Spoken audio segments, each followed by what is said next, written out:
আল্লাহর নবী বলেন উম্মতে কিয়ামতের 85টা আলামত হাদিসে আল্লাহর নবী বলে গেছেন।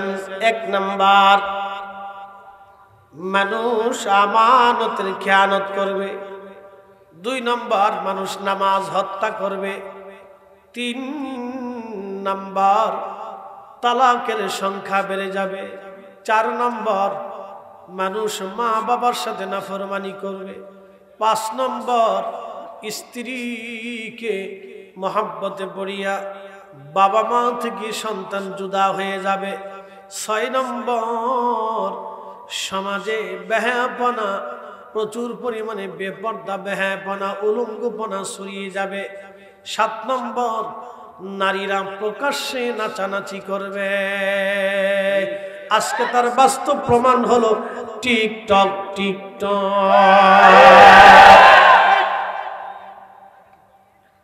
আমি এখন দেখি বুরকা পরেও বেরিয়ে আছে।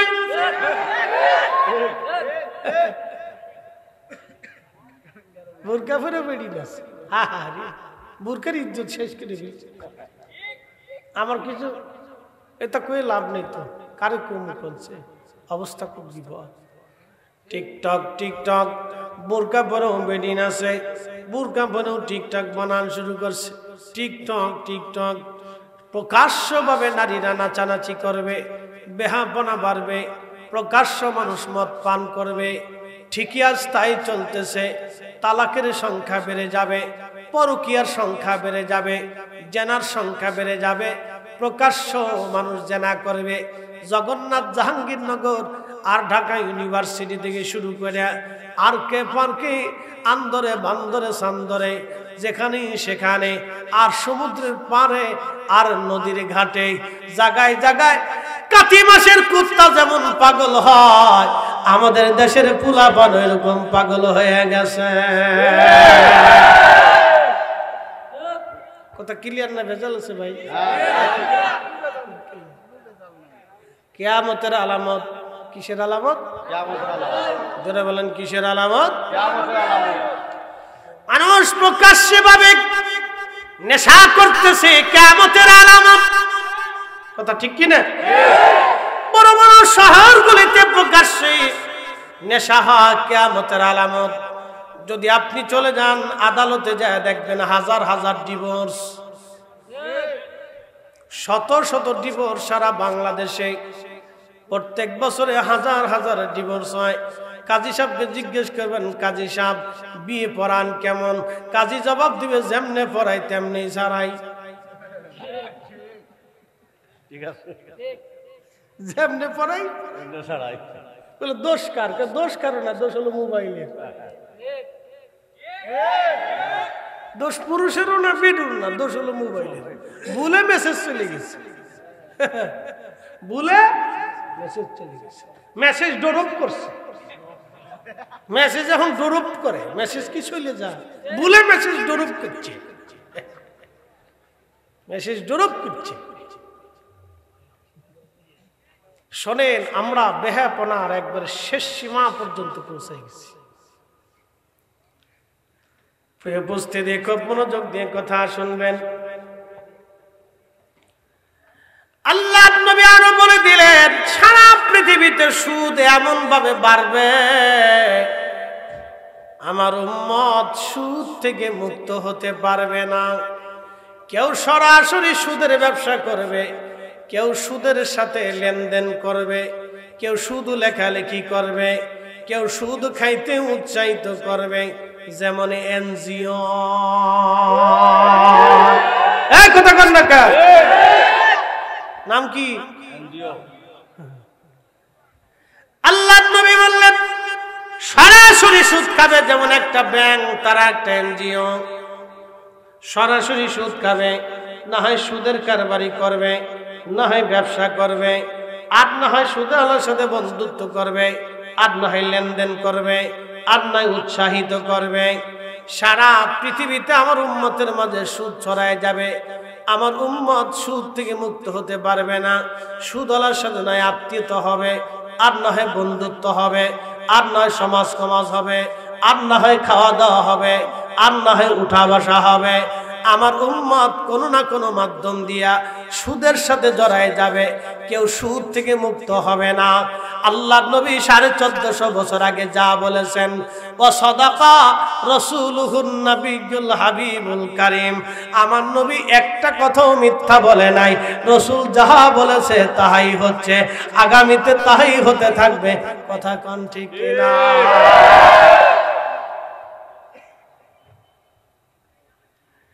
নবী বলেছেন প্রকাশ্য জানা হবে। ঠিক আপনি যদি চলে যান উন্নত বিশ্বগুলিতে যায় দেখেন শুধু জানা আর জানা, এত পরিমাণে জানা যে বাপের পরিচয় পর্যন্ত নাই। আপনাদের স্বনামধন্য খেলোয়াড় মেসি বিয়ে করার আগেই 2টা বাচ্চার মালিক হয়ে গেছে। আপনারা ভাইবেন না যে আমি ব্রাজিল করি, তা কিন্তু আমি করে দল টল করি না। ও ছাতা দেখি না, ধরতুরি ও ছাতার টাইমই নেই, আমার ওগুলি দেখার টাইমই নেই, সময়ই নেই।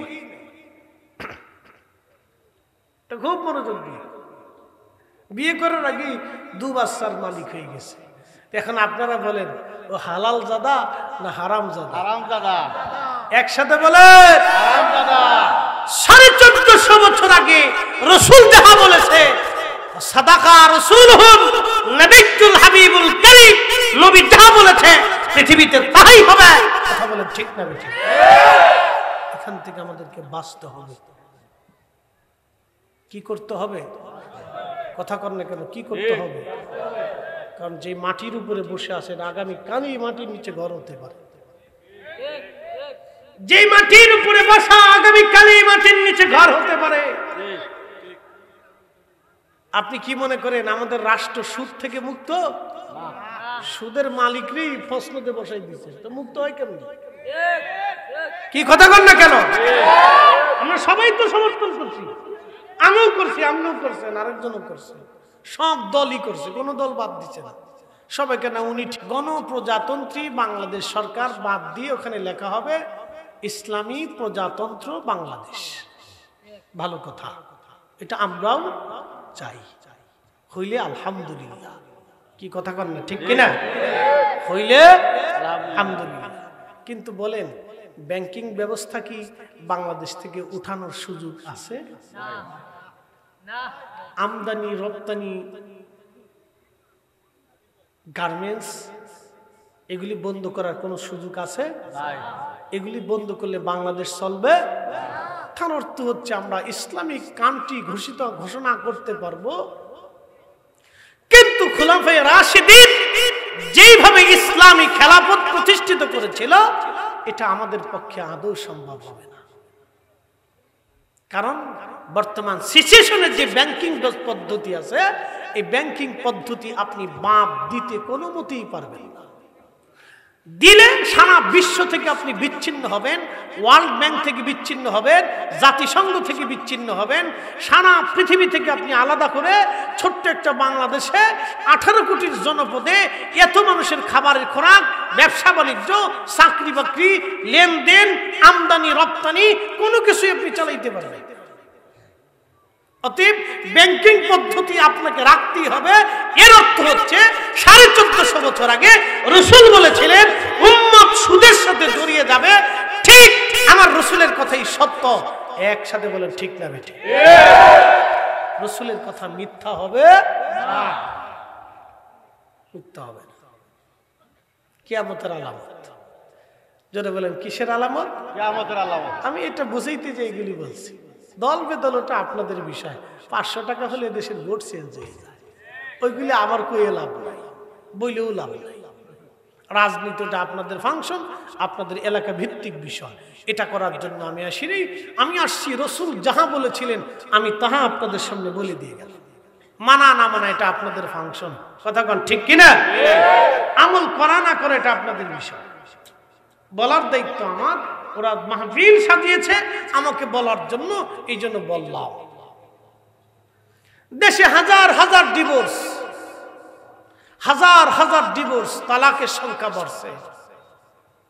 হাজার হাজার ডিভোর্স, তালাকের সংখ্যা বেড়ে গেছে। এটা কিয়ামতের আলামত। আত্মীয়তার সম্পর্ক নষ্ট হচ্ছে, কিয়ামতের আলামত। মানুষ বাপকে বাদ দিয়ে বন্ধুকে প্রাধান্য দেয় কিয়ামতের আলামত। কথা কন না, ঠিক কি না? মানুষ পিতাকে বাদ দিয়ে বন্ধুকে প্রাধান্য দেয়, এটা কিয়ামতের আলামত।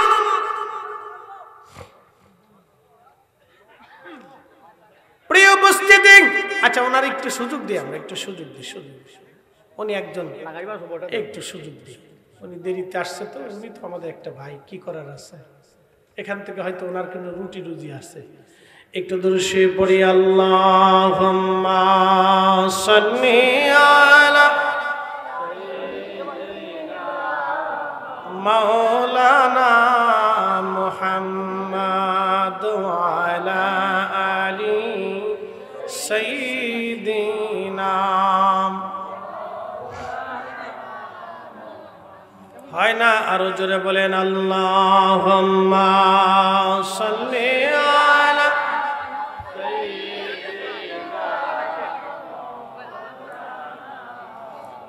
মুহাম্মাদ ওয়া আলা আলি সাইয়্যিদিনা।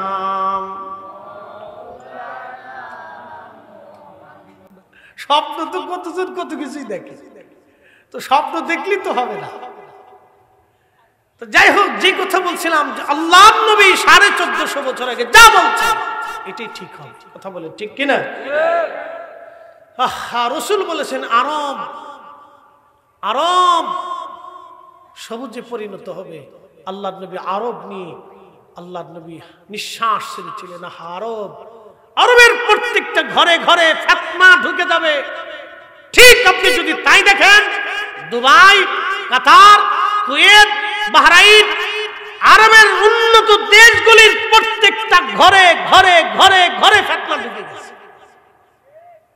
আপনি ঠিক বললেও ঠিক, না ঠিক বললেও ঠিক। উপরে বোরকা পরে, নিচে জিন্সের প্যান্ট পরে, ওদের আমার বেডি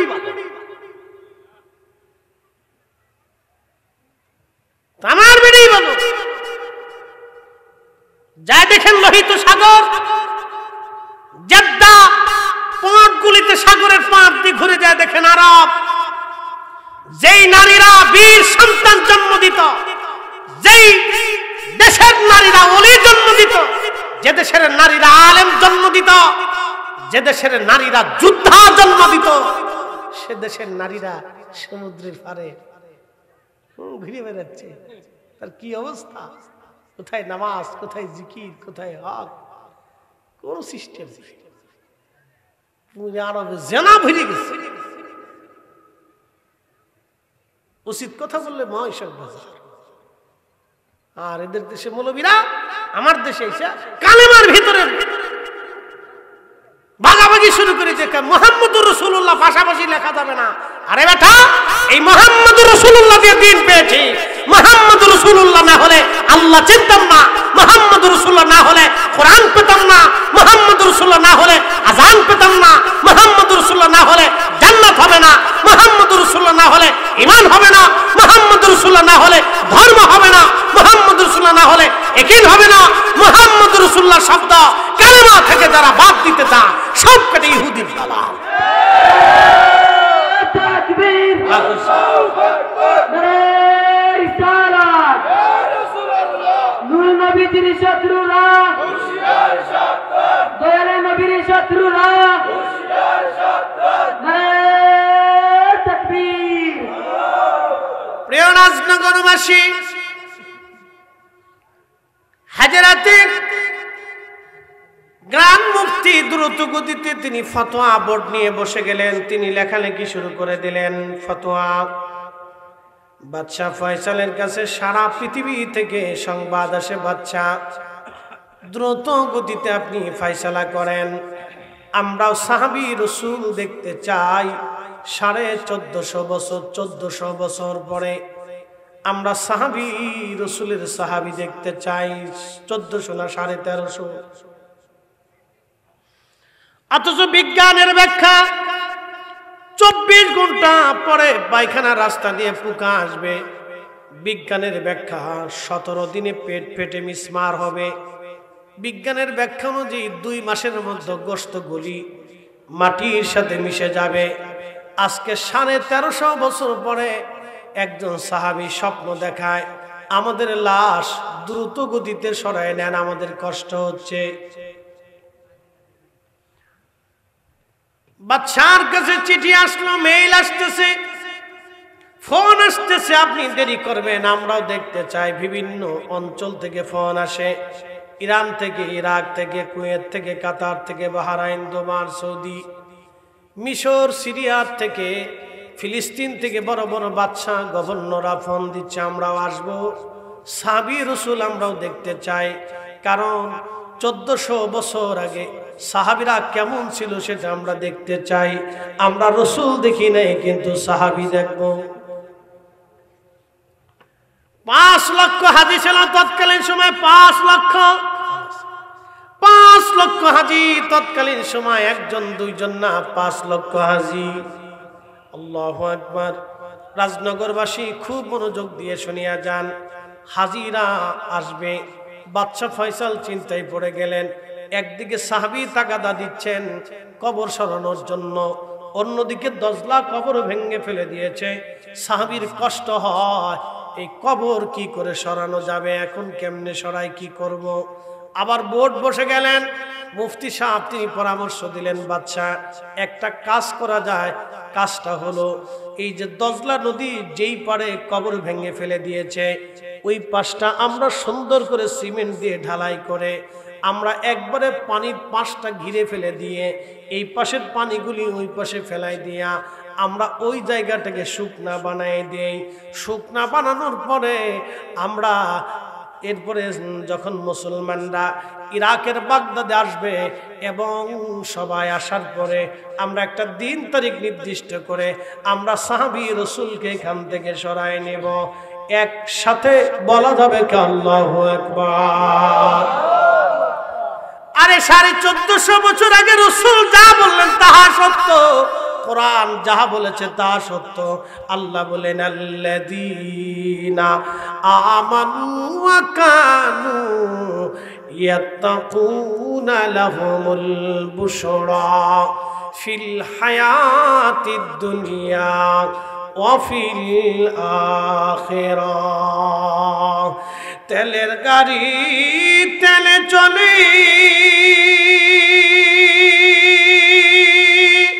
হাওয়ার গাড়ি হাওয়ায় উড়ে, বিনা তেলে চালাই গাড়ি নবী সুলাইমান। আমরা সেই মুসলমান, আমরা সেই মুসলমান, ঠিক কিনা?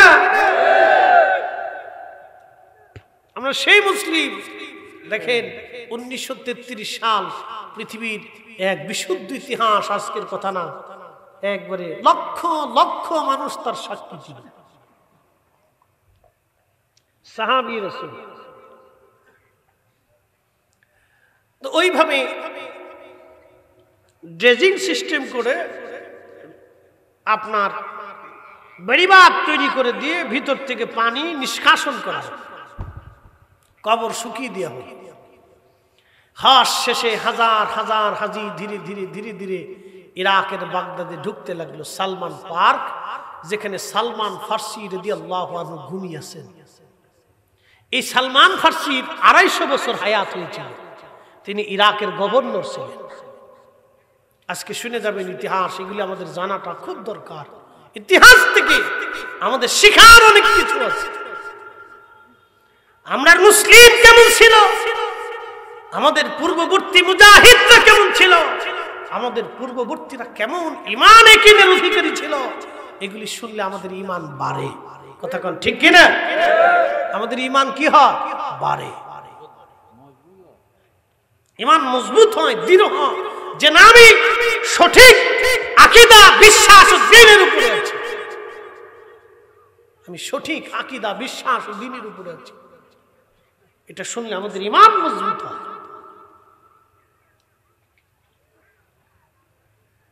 হযরত সালমান ফার্সি রাদিয়াল্লাহু আনহুর মাজার যেখানে, পাশে 2টা কবর খনন করা হলো। একটা কবর হবে সাহাবী রাসূল হযরত হুযায়ফা রাদিয়াল্লাহু আনহু, আর একটা কবর হবে হযরতে আব্দুল্লাহ আনসারী রাদিয়াল্লাহু আনহু দুইজনের কবর সালমান ফারসি রাদিয়াল্লাহু আনহুর মাকবারার পরে ওনার রওজার পাশেই করা হবে।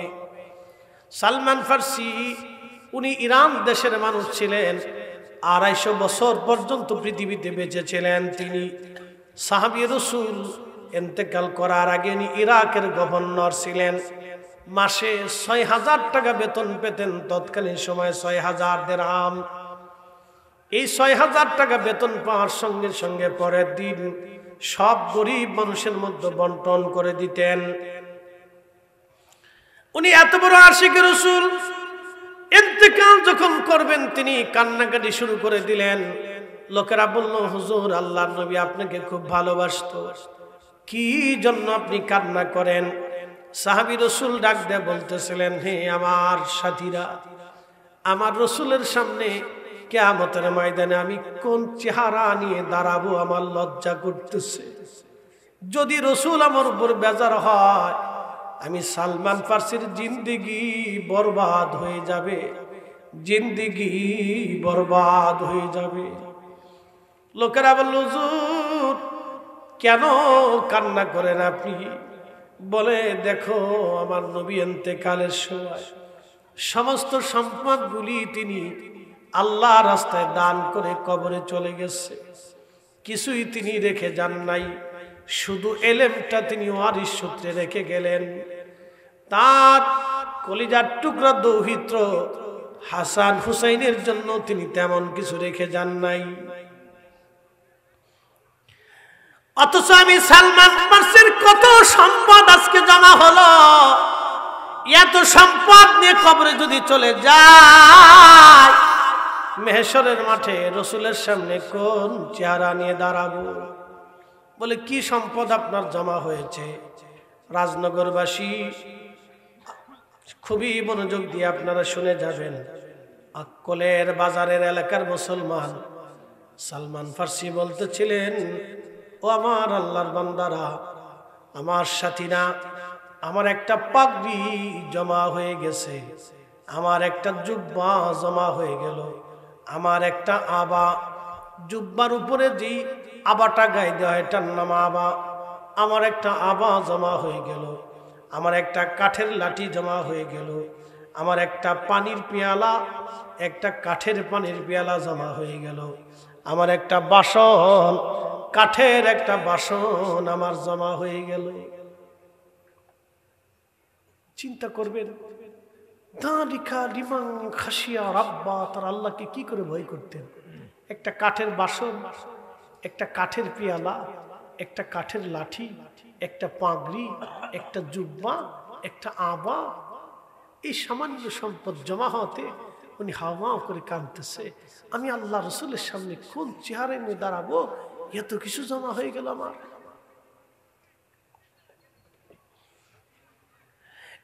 সাহাবীরা, আমি সালমানের ইন্তেকালের পরে জুব্বা দিয়ে, আবা দিয়ে, আমার কাফনের কাপড় বানানোর পরে যা থাকবে রে, সব কিছু তোমরা গরিব মানুষের মাঝে দান করে দিবা, সাবধান। একটা সম্পদ সালমানের জন্য জমা রেখে দিবা না, সব আল্লাহ রাস্তায় তোমরা দান করে দিবা। ওনার মাজারের পাশে দুইটা কবর খনন করা হলো, একটা কবর হুযায়ফা আর একটা কবর আব্দুল্লাহ আনসারী রাদিয়াল্লাহু আনহুমা। লক্ষ লক্ষ হাজী, লক্ষ লক্ষ ইরাকবাসী, লক্ষ লক্ষ মুসলমান আজ আসছে 1350 বছর পর্যন্ত কবরের ভিতরে কি করে একটা মানুষের দেহ অক্ষত থাকে? একসাথে বলবেন আল্লাহু আকবার। না না হয় না, আরো জোরে বলেন, আরো জোরে। 1350 বছর পরে কবরের ভিতরে মানুষের দেহ কি করে অক্ষত হয়? অথচ বিজ্ঞান বলল মাত্র 2 মাসের মধ্যে মানুষের শরীরের গোশতগুলি মাটির সাথে মিশে যাবে, হাড্ডিগুলি 1 বছরে মাটির সাথে মিশে যাবে। কিন্তু 1350 বছর পার আজ হয়ে গেল। বাদশাহ ফয়সাল নুরি আল মালিকি গ্রান্ড মুফতি উলামায়ে কেরাম মন্ত্রী পরিষদ নিয়া সুধী জন নিয়া সর্বপ্রথম তারা হযরতে হুযায়ফা রাদিয়াল্লাহু আনহুর মাজারে গেলেন। উপর থেকে ধীরে ধীরে ধীরে ধীরে মাটি সরাইতে লাগলেন। যদি কোদালের দাগ একবার কোব একবার যদি শরীরে বসে সর্বনাশ হবে। ধীরে ধীরে মাটি সরাইতে লাগলেন। উপর থেকে মাটি সরাইয়া একবারে সম্পূর্ণ মাটি সরানোর পরে মুসলমানরা দেখে কবরের ভিতরে 1350 বছর আগে হযরত হুযায়ফা রাদিয়াল্লাহু আনহুকে যেইভাবে দাফন করা হয়েছিল তার কাফনের কাপড়টাও মাটিতে ধরে না। না না, আরো জোরে হাত উঁচা করে বলেন আল্লাহু আকবার।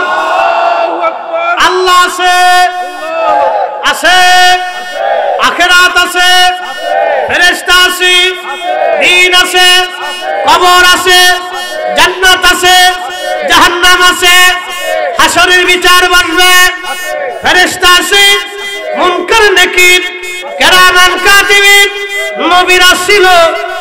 আহা, এটাই আমাদের ঈমান। কথা বলেন ঠিক না বেঠে?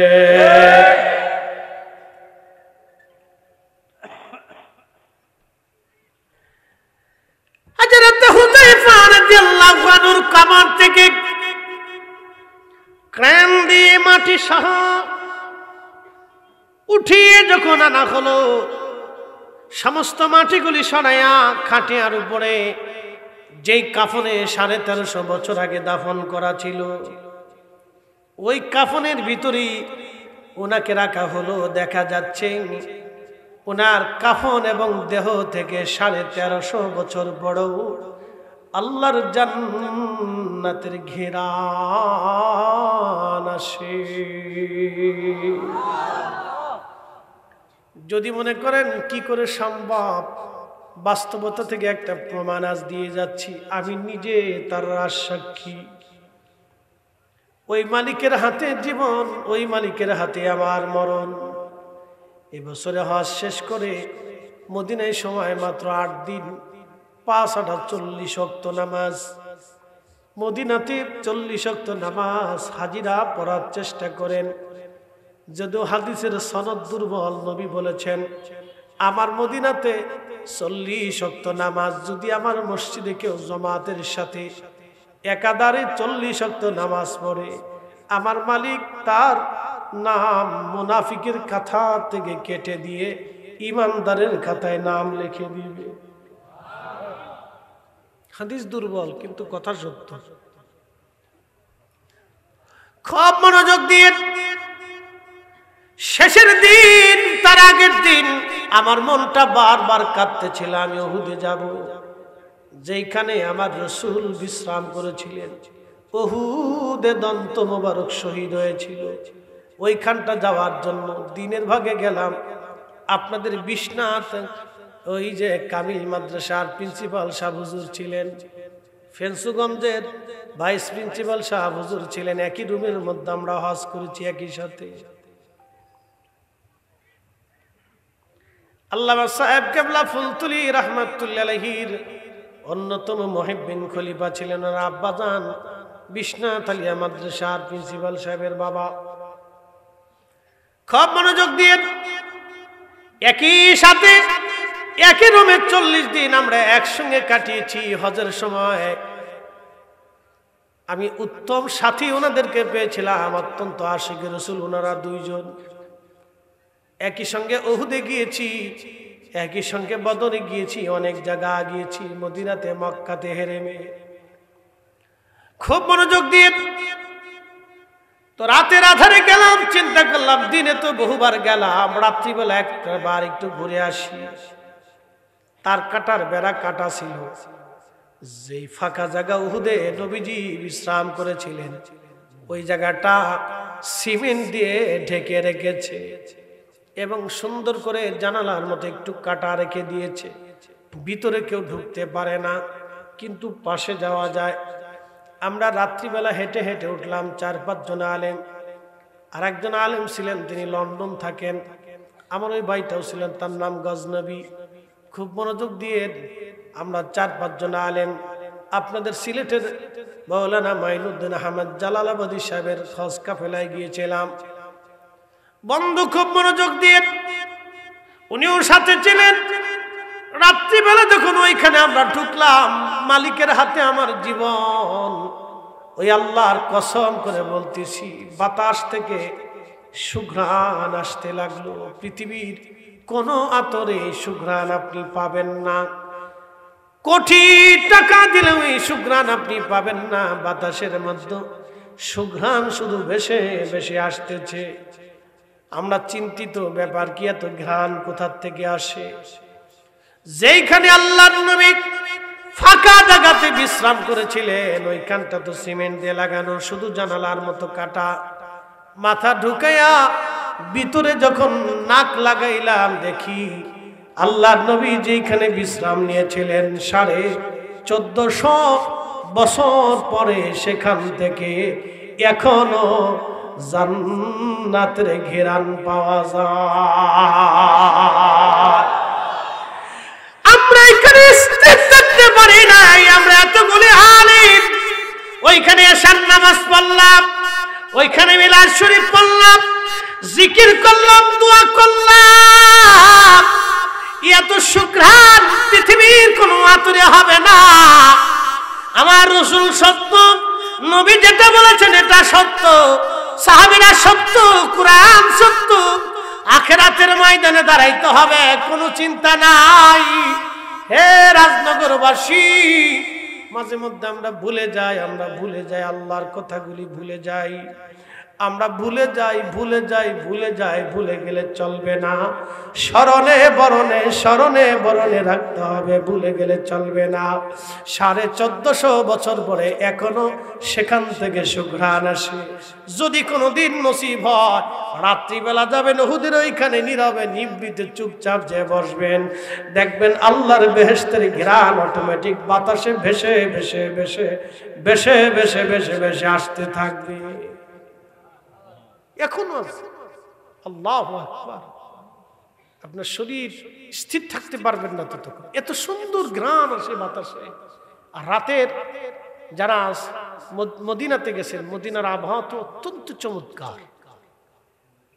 সকালের আবহাওয়া এবং রাতের আবহাওয়া তো এত মিষ্টি, এত মধুর, ভাষায় প্রকাশ করার মতো না। বিশেষ করে ওখান থেকে তো পাহাড়ি বাতাস ভেসে ভেসে আসে, আরো মজা লাগে। তো ওইখান থেকে বাতাসের মাধ্যমে ঘ্রাণ ভেসে ভেসে আসতেছে, আর নাক লাগাই দেখি ভিতর থেকে এত সুন্দর ঘ্রাণ আসতেছে। আল্লাহু আকবার। যত সময় বসেছিলাম তত সময় ঘ্রাণ পেয়েছি, একটা সেকেন্ডের জন্য ঘ্রাণ বন্ধ হয় না। 1450 বছর পরেও আল্লাহর নবীর সুঘ্রাণ পাওয়া যায়। একসাথে বলা যাবে আল্লাহু আকবার। রাসূল আছে, কথা বলেন আছে। নবীর মুজিজা আছে, কিয়ামত পর্যন্ত রাসূলের মুজিজা থাকবে, কথা বলেন ঠিক কিনা?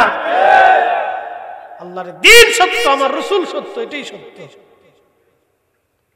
কখনো নিজের ইয়াকিনকে দুর্বল করবেন না, সাবধান। নিজের ঈমানকে, বিশ্বাসকে কখনো দুর্বল করবেন না, এটাকে মজবুত রাখবেন, শক্ত রাখবেন, দৃঢ় রাখবেন, পাহাড়ের মতো মজবুত রাখবেন এটাকে। তো খুব মনোযোগ দিয়ে ওনার জেসে উঠানো হল 1350 বছর পরে। কল্পনা করা যায় 1350 বছর পরে ওনার শরীরের ওই আপনার কি বলে কাপড়ের থেকে ধুলাবালি ময়লাগুলি পরিষ্কার করা হলো।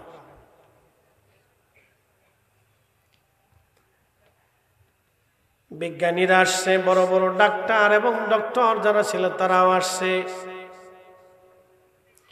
সারা পৃথিবীর মানব বিজ্ঞানীরা আসছে সাহাবী দেখার জন্য। কি করে সম্ভব? 1300 বছর পরে এখনো একজন মানুষ কবরে জিন্দা আছেন, কবরে ওই অবস্থায় আছে।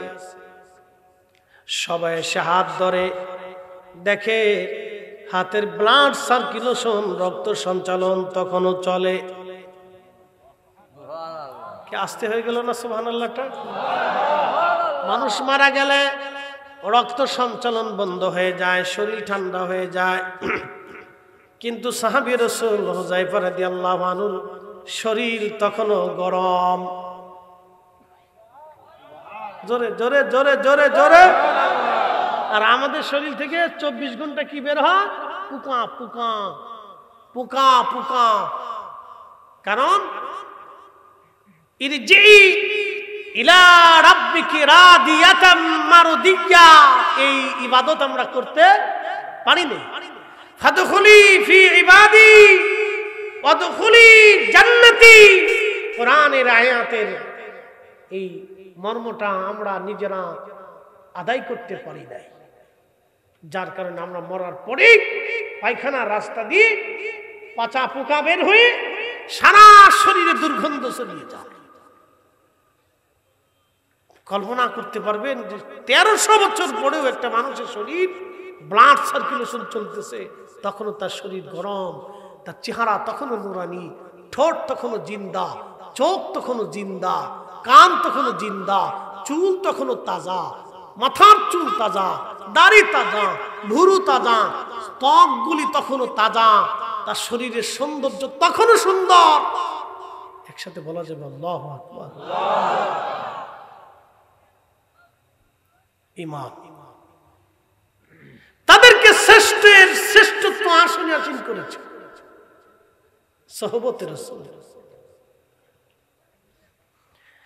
রাজনগরবাসী আমাদেরকে এরকম মুসলমান হতে হবে, ইমানে আমলে একিনে কাজে কর্মে ইমানে বিশ্বাসী আমাদেরকে এরকম মুসলমান হওয়া লাগবে। আহা, হযরত হুযায়ফাকে উঠানোর পরে আব্দুল্লাহ আনসারী রাদিয়াল্লাহু আনহুর কবর সরানোর পরে দেখা গেল ঠিক সাহাবী রাসূল হুযায়ফা যেমন আব্দুল্লাহ আনসারীর কবরের মধ্যে তিনিও তেমন, বিন্দু পরিমাণেও চেহারা নষ্ট হয় নাই, চুল পড়ে যায় নাই, কাফনের কাপড় নষ্ট হয় নাই। দুইজন একই রকম কোনো পরিবর্তন নাই। 1350 বছর আগে যেইভাবে দাফন করা হয়েছিল 1350 বছর পরে ওইভাবেই পড়ে আছে। আহা, ওনাদেরকে উঠানোর পরে লক্ষ লক্ষ মুসলমান দেখে দেখে কান্নার রোল পড়ে গেল। সবাই কান্না করে। আমরা নবী দেখি নাই কিন্তু সাহাবী দেখলাম, আমরা নবী দেখি নাই কিন্তু সাহাবী দেখার সৌভাগ্য হলো। জার্মান একজন বিজ্ঞানী তিনি চিন্তা করলেন সমস্ত শরীর যদিও এইভাবে রয়েছে কিন্তু চোখটা তো মরে যাওয়ার কথা, চোখটা তো তখনও তাজা থাকার কথা না। জার্মান বিজ্ঞানী হযরত হুযায়ফা রাদিয়াল্লাহু আনহুর চোখ পরীক্ষা করার জন্য তিনি কাছে আসলেন। আসার পরে চিন্তা করলেন বডি তো ঠিক আছে কিন্তু চোখ তখন ওইভাবে কিভাবে থাকে, চোখটা তো মরে যাওয়ার কথা, চোখটা তো নষ্ট হয়ে যাওয়ার কথা। বিজ্ঞানী হযরত হুযায়ফা রাদিয়াল্লাহু আনহু চোখের পাতা সরাইয়া যখন চক্ষু মোবারকের দিকে নজর মেরেছে, হযরত হুযায়ফার চক্ষু থেকে একটা নূর আসে। ইত্তাকু ফারাসাতাল মুমিন ফাইন্নাহু ইয়ানজুরু বিনুরিল্লাহ। রাসূল বললেন আমার মুমিনের চাহনিকে তোমরা ভয় করো, কেননা ইয়ানজুরু বিনুরিল্লাহ, মুমিন যারা তারা আল্লাহর নূর দিয়ে দেখতে পায়। আল্লাহর ওলি যারা আল্লাহর নূর দিয়ে তারা দেখতে পায়। হযরত হুযায়ফা রাদিয়াল্লাহু আনহু চোখের নূরের আলোতে তখন জার্মান বিজ্ঞানীর চোখ আলো বন্ধ হয়ে গেল। তিনি চোখের আলো বন্ধ হয়ে যাওয়ার পরে কিছু সময় পরে তিনি চোখের আলো ফিরে পাইলেন।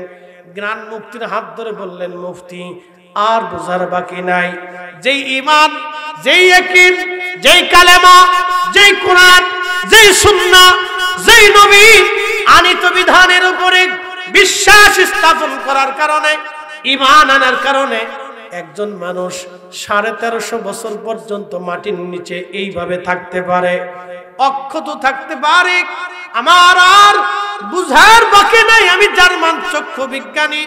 এই মুহূর্তে আপনি আমার কালেমা পড়ায় দেন, ওই আল্লাহ সত্য, ওই ধর্মই সত্য, ওই নবী সত্য, এই দিন সত্য, এই আনিত বিধানই সত্য, ঈমান সত্য। আমার আর বুঝার বাকি নাই, আমাকে এখনই কালেমা পড়ায় দেন। লা ইলাহা ইল্লাল্লাহু মুহাম্মাদুর রাসূলুল্লাহ সাল্লাল্লাহু আলাইহি ওয়াসাল্লাম। তাহলে বলেন আল্লাহ আছে না না? এ জোরে বলেন আছে, আছে নি? জোরে বলেন আছে। কবরে যেতে হবে, আল্লাহর আদালতে দাঁড়াইতে হবে। অতএব আপনাদেরকে আজ বলে দিয়ে গেলাম, আমাদের এই যৌবিক চাহিদাটা এটা সৃষ্টি করছে কে? আল্লাহ। যিনি যৌবন সৃষ্টি করলেন, যৌবিক চাহিদা সৃষ্টি করলেন, তার জন্য আমার স্ত্রীর কোনো প্রয়োজন নাই, তো নিজেই স্রষ্টা। তো খুব মনোযোগ দিয়ে, আল্লাহর স্ত্রীর প্রয়োজন নেই।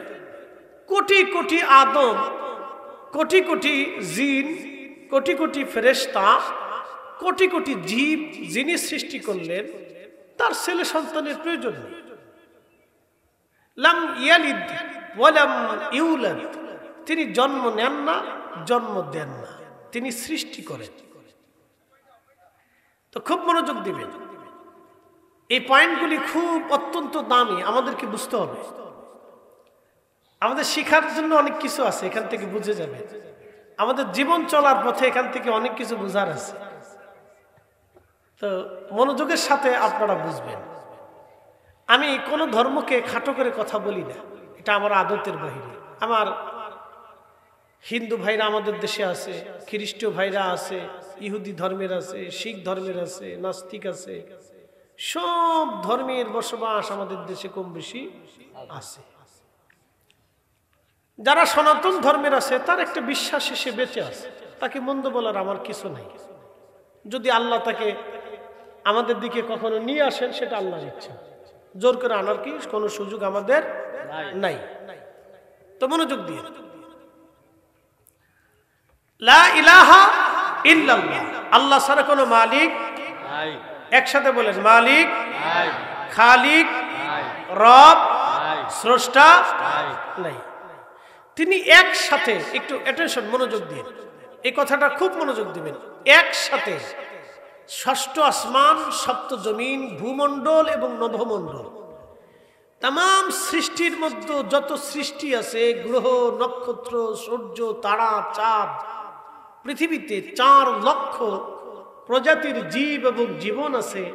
তাদের একসাথে খাবার, দাবার, চাল, চলন, অক্সিজেন, হাইড্রোজেন, নাইট্রোজেন, আগুন, পানি, বাতাস, আবহাওয়া, বৃষ্টি, একবারে মাটির ভিতর থেকে একটা গাছের বীজ অঙ্কুরিত, তার শিকড়, তার পানি, তার খাবার, তার হায়াত, তার ফল, তার ফুল, তার স্বাদ, তার লজ্জত, আপনার জিহ্বা, আপনার জীবন, আপনার সুস্থতা, অসুস্থতা, সব একসাথে যিনি, এক মুহূর্তে যিনি, একইভাবে যিনি, সুনির্দিষ্টভাবে যিনি নিয়ন্ত্রণ করেন, তিনি সেই আল্লাহ, তিনি আমাদের রব।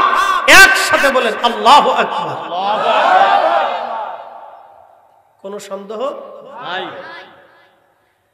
তুমি রহমান, তুমি মেহেরবান, তুমি রহমান, তুমি মেহেরবান।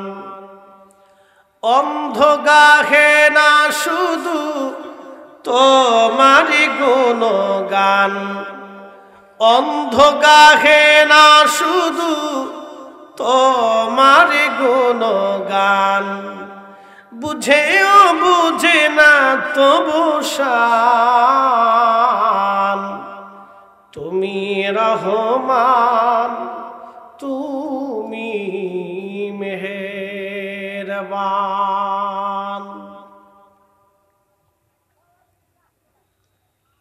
খুব মনোযোগ দিয়েন,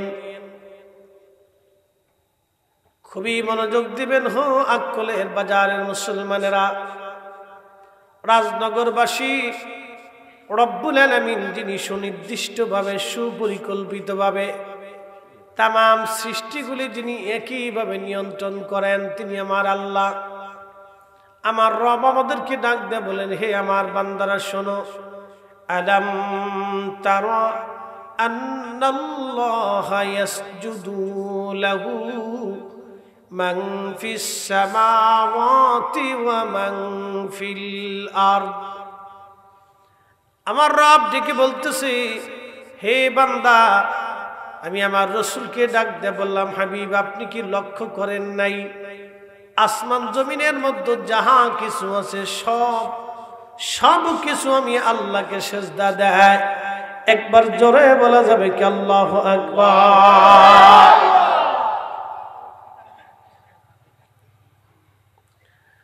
রাজনগরবাসী মাইকের আওয়াজ যত দূরে যাচ্ছি, আমার বাবাজিরা, আমার মায়েরা, আমার বোনেরা, আমার ভাইয়েরা, কেউ ঘরের মধ্যে বসে বসে কথাগুলি শোনেন, তারাও খুব মনোযোগ দিয়ে শুনবেন।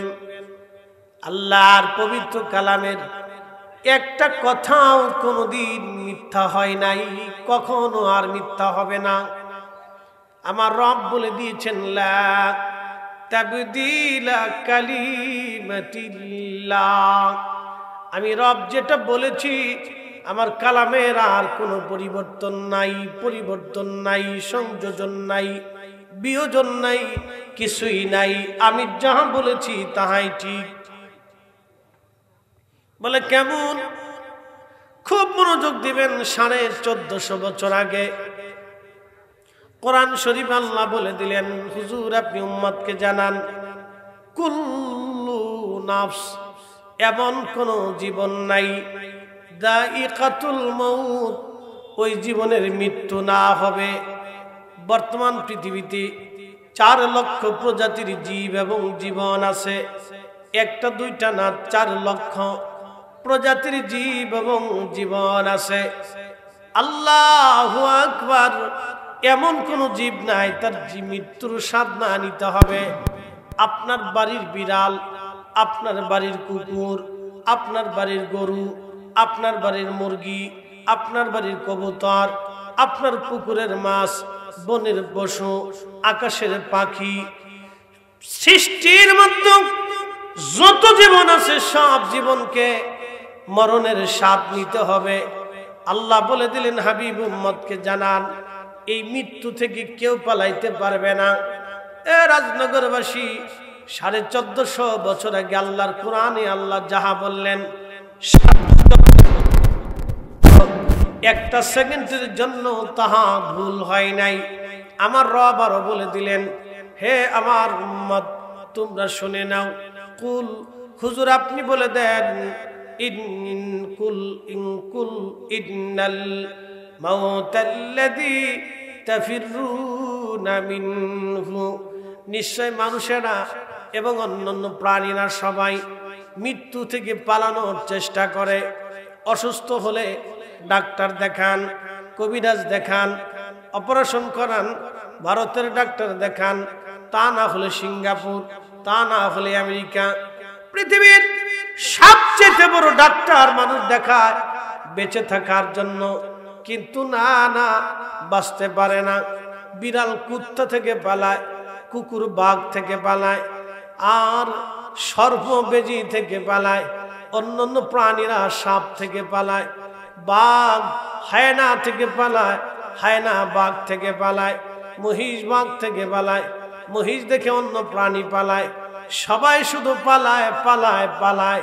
আমার রব ডাক দিলেন, হাবিব উম্মতকে জানান, সব মৃত্যু থেকে পালানোর চেষ্টা করে, কিন্তু বলে দেন, ফাইন্নাহু মুলাকিকুম, এই মরণ থেকে পালাইতে পারবে না, এই মরণ তার সাথে মুলাকাত করবে। 1450 বছর আগে আল্লাহ কোরআনে এই কথা বললেন। 1450 বছর পর্যন্ত একটা সেকেন্ডের জন্য আল্লাহর এই কথা কখনো মিথ্যা প্রতিপন্ন হয় নাই, এবং কখনো আল্লাহর এই কথা মিথ্যা হবে না। কথা বলেন ঠিক কিনা? তো খুব মনোযোগ দিবেন। আমাদের একটা বিশ্বাস আছে। ইসলামের কি বিশ্বাস? প্রথম বিশ্বাস লা ইলাহা একসাথে বলে লা ইলাহা লা ইলাহা লা ইলাহা যে লা ইলাহা ইল্লাল্লাহতে পরিপূর্ণ ইয়াকিন রাখে সে সুদ খেতে পারে না। জোরে বলেন যে লা ইলাহা ইল্লাল্লাহতে পরিপূর্ণ ইয়াকিন রাখে সে ঘুষ খাইতে পারে না। যে লা ইলাহা ইল্লাল্লাহতে পরিপূর্ণ ইয়াকিন রাখে সে মানুষের হক, মানুষের সম্পদ, মানুষের টাকা নষ্ট করতে পারে না, কখনোই না, অসম্ভব, হতেই পারে না।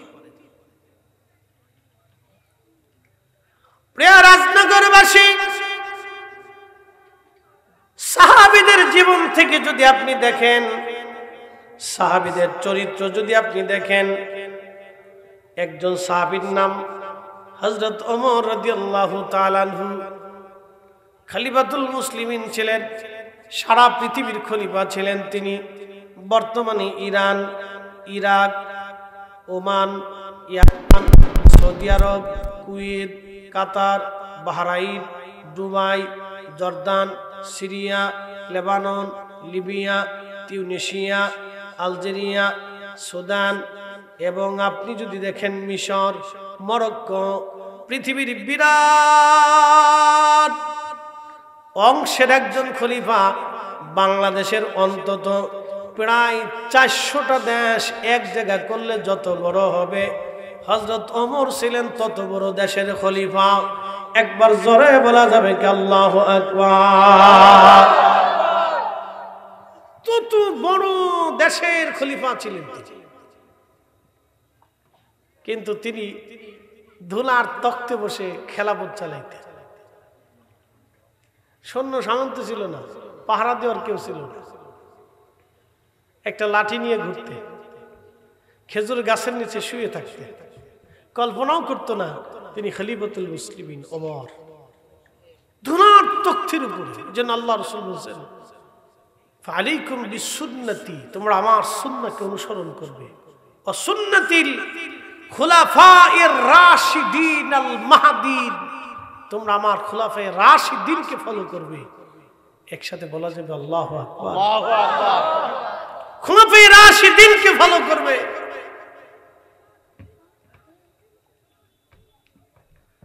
প্রিয় রাজনগরবাসী, হযরত ওমরের আগে একজন খলিফা ছিলেন, তার নাম আবু বকর। মনোযোগ দিবেন, কি করে তারা লা ইলাহা ইল্লাল্লাহতে বিশ্বাসী ছিল। হযরত আবু বকর সিদ্দিক রাদিয়াল্লাহু আনহু ঘরের মধ্যে প্রদীপ জ্বালায়া কাজ করতেছেন।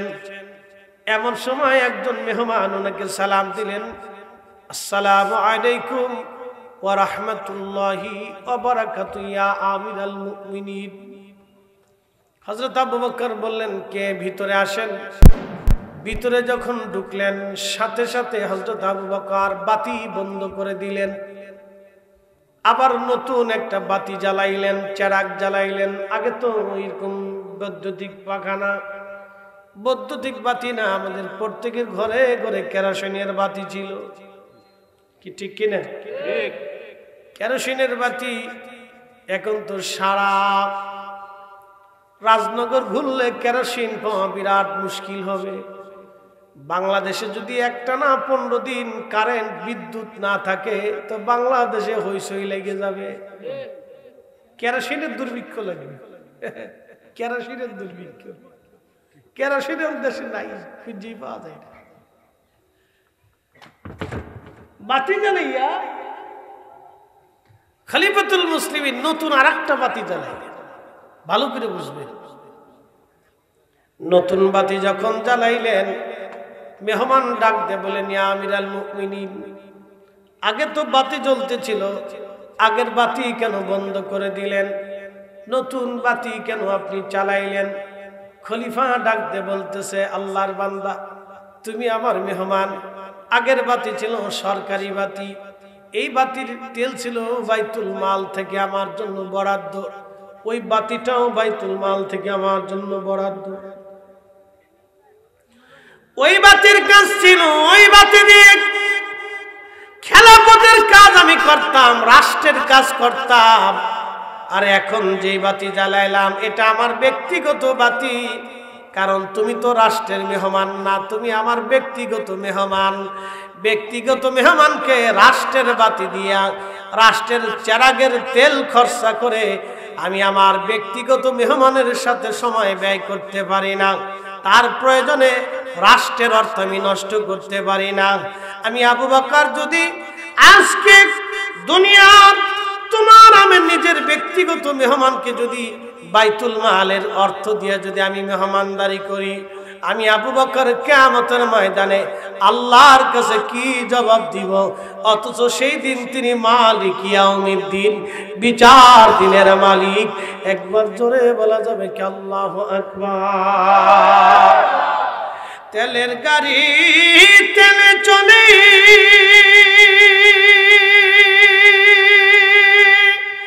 হাওয়ার গাড়ি হাওয়ায় উড়ে, বিনা তেলে চালায় গাড়ি নবী সুলাইমান। আমরা সেই মুসলমান, আমরা সেই মুসলমান। কি বুঝলেন? হযরত আবু বকর আল্লাহকে এতটা ভয় করলেন, তিনি লা ইলাহা ইল্লাল্লাহ, আল্লাহ ছাড়া আর কোনো মাবুদ নাই, এই কথায় যদি কেউ পরিপূর্ণ বিশ্বাস করে তাহলে সে কখনো ঘুষ খাবে না, অন্যায় করবে না। কথা কোন ঠিক কিনা?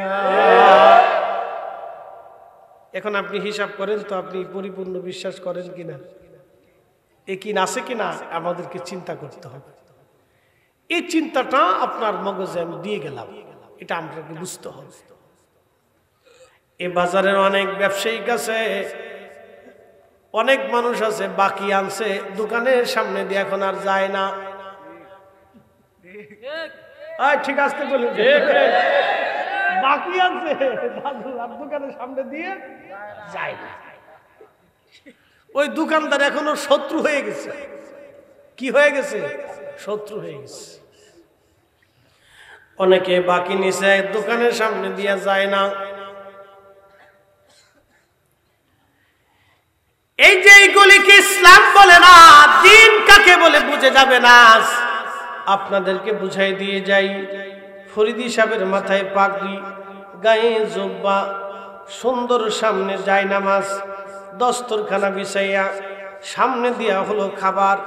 আমি ওযু করলাম, মেশাক করলাম, পাগড়ি মাথায় দিলাম, জুব্বা গায়ে দিলাম, দস্তরখানা বিছাইলাম, সুন্নতি কায়দায় বসলাম, জায়নামাজে বসলাম, সামনে দেয়া হলো খাবার।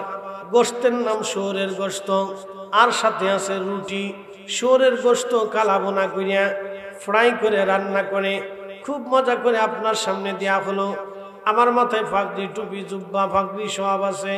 ওযু করলাম, মেশাক করলাম, এরপরে আপনার দস্তরখানা বিছাইলাম, সুন্নতি কায়দায় বসলাম, বিসমিল্লাহ বলে খাওয়া শুরু করলাম। খাওয়ার ভিতরে আলহামদুলিল্লাহ বললাম, কিন্তু গোশত শুয়োরের। আচ্ছা আপনারা বলেন, শুয়োরের গোশত কি হালাল হবে? হ্যাঁ হ্যাঁ, একসাথে বলেন, হবে? শুয়োরের গোশত বিসমিল্লাহ বলে খাইলেও যেমন হালাল হয় না, ওযু করে খাইলেও হালাল হয় না, দস্তরখানা বিছায় খাইলেও হালাল হয় না, হেরেমের চত্বরে খাইলেও হালাল হয় না। সুদের টাকা, ঘুষের টাকা দিয়া, অন্যের টাকা মাইরা দিয়া, গরুর গোশত কিনিয়া, খাসির গোশত কিনিয়া, ওইভাবে রুটি দিয়া খাইলেও, তাসবিহ তাহলিল পড়লেও, ওযু গোসল করে খাইলেও হালাল হবে না। কথা কোন ঠিক কিনা?